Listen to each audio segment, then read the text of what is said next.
So I think that by now, at least I hope by now, one thing that we have been able to illustrate over and over and over is just what a remarkable achievement the creation of theater was for the ancient Greeks. Not only had they devised an entirely new art form, but one that proved to have the ability to communicate with its audience in a way no form of storytelling had ever done before. Now the audience had greater insight and greater stakes in the outcome of the performance than ever before. And through those performances, they were not only entertained, but also educated in how their world worked, the choices that were being made by the higher powers above them, their relationship to their own religion, and true insight into the inner workings of the human mind and the human soul. But at what cost?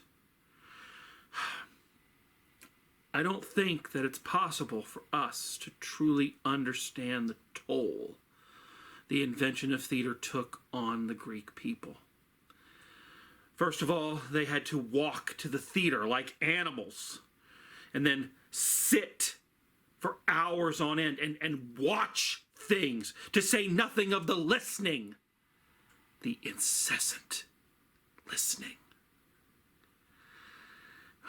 We can thank heaven that the Romans came along and put an end to all that tomfoolery.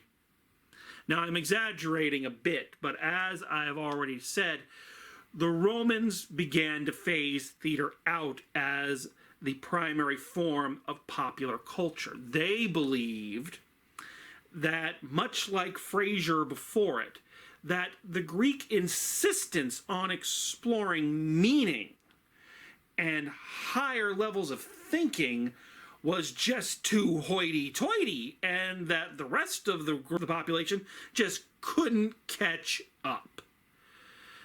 So theater became more spectacle-driven. As we've mentioned, the gore factor was cranked way up. The comedies kind of took over and became the dominant form of performance that was seen. But as theater faded out, several new forms of popular entertainment began to arise. The Romans were more interested in forms of entertainment that everyone could enjoy, regardless of economic standing, their social standing, or even their location. They wanted forms of entertainment that folks could come from miles and miles around and have no context for what was going on, but still enjoy it. And of course, these often took the form of athletic competitions, sporting events. So while theater was kind of being shoved to the side, different forms of popular entertainment began to arise in Rome. And what we're going to do is take a look at the four primary forms of popular entertainment that began to come into prominence. So the first form of popular entertainment in Rome that we're going to take a look at is the Chariot Races. Now, this is one of the most popular forms of entertainment they had back then, and one of the forms that is most synonymous with them now. So basically, little wagons with one driver being pulled by 2, 3, 4 horses, depending on what type of race it was.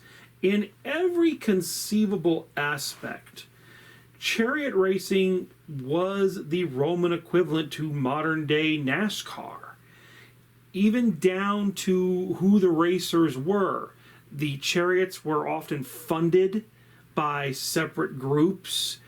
Fans were very dedicated to a specific wagon or a specific driver, much as they are for NASCAR. And much like NASCAR, it was an incredibly dangerous activity. I mean, it's a guy standing up in a wagon with a group of horses running as fast as they can.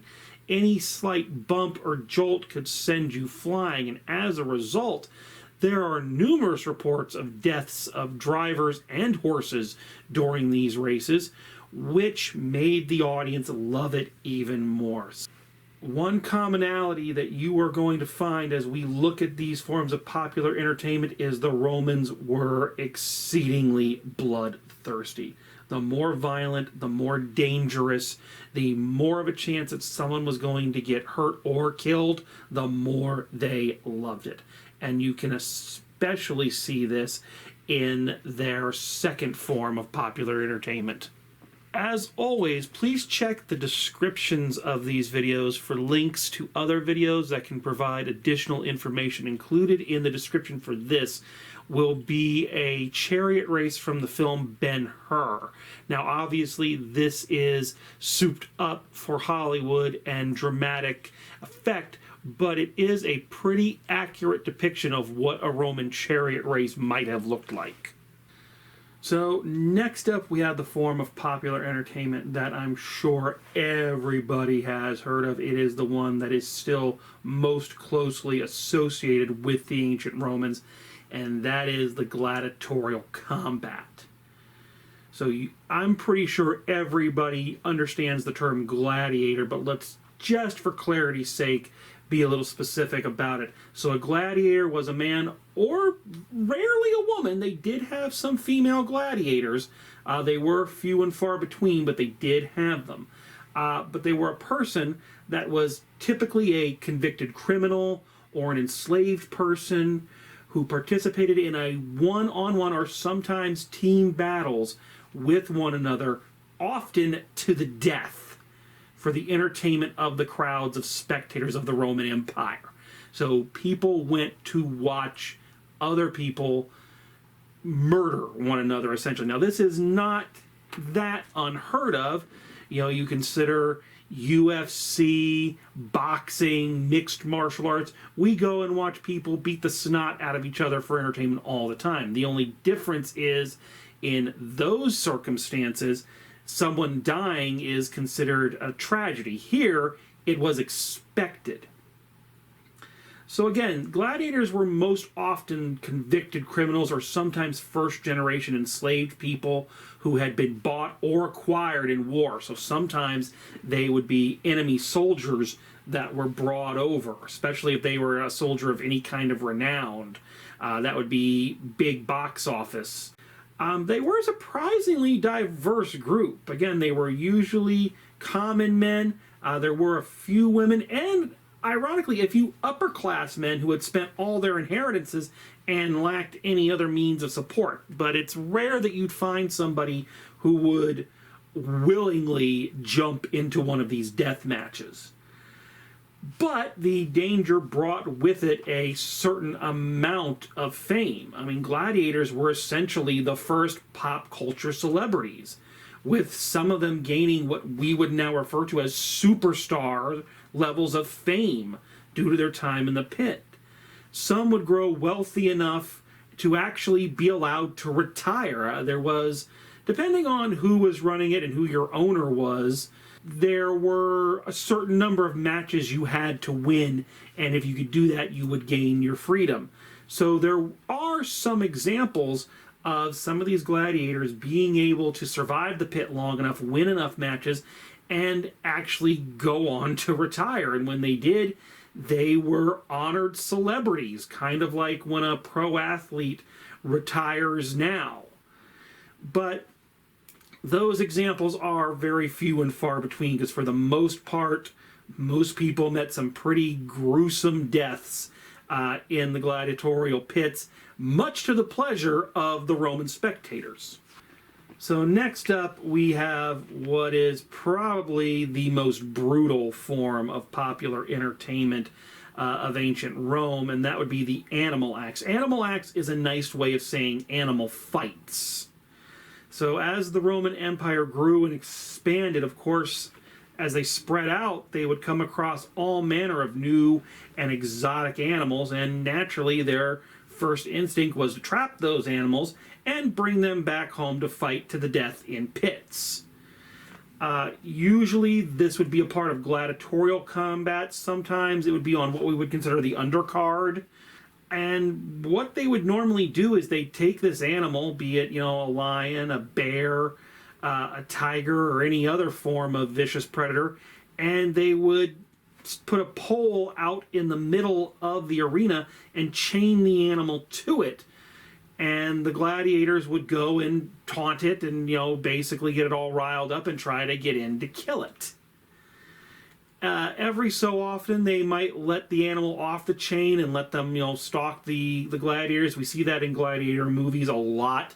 Usually a person fighting a tiger that's prowling around. So that did happen. But a lot of times, they would just chain the beast up and just kind of poke it with sticks until it died. And sometimes they'd go even further and they'd pit two animals against each other, basically to answer that age-old question, gee, I wonder who would win in a fight. So yeah, this is a tradition that sadly lasted a very long time, all the way up into the Elizabethan and the Italian Renaissance periods, and with a tradition they called bear baiting, where they would stick a bear in the middle of the arena, chain it up, and let people taunt it and eventually kill it. So not all of the forms of popular entertainment in ancient Rome were heartless. Some, in fact, were rather ingenious. And this is the case with the naval battles. The Romans loved to watch reenactments of famous naval battles, and to accomplish this, they had to do some pretty original thinking. I know that I've made the Romans sound like a bunch of drunken frat boys during this lecture, and culturally, that is true. Rome was notorious for its excess. But the fact of the matter is that their problem-solving and engineering skills were amazing. They wouldn't have conquered half of the world if they weren't. So to accomplish this feat, the Romans developed a very sophisticated and very complex aqueduct system so that they would actually flood the arenas to stage these mock battles. For context, imagine that you are sitting in the top rows, like the tippy top section of the FedEx Forum. The FedEx Forum doesn't have a roof on it, and you are at the very top. Now imagine that they flood the entire lower levels up to your seats with water, and then bring out these ships, huge ships, not full size, about half the scale, but still, fairly complex redesigns of these ships, and began firing live cannons at one another to reenact these battles. That gives you some kind of idea of what these things might have looked like. It must have been unbelievably impressive.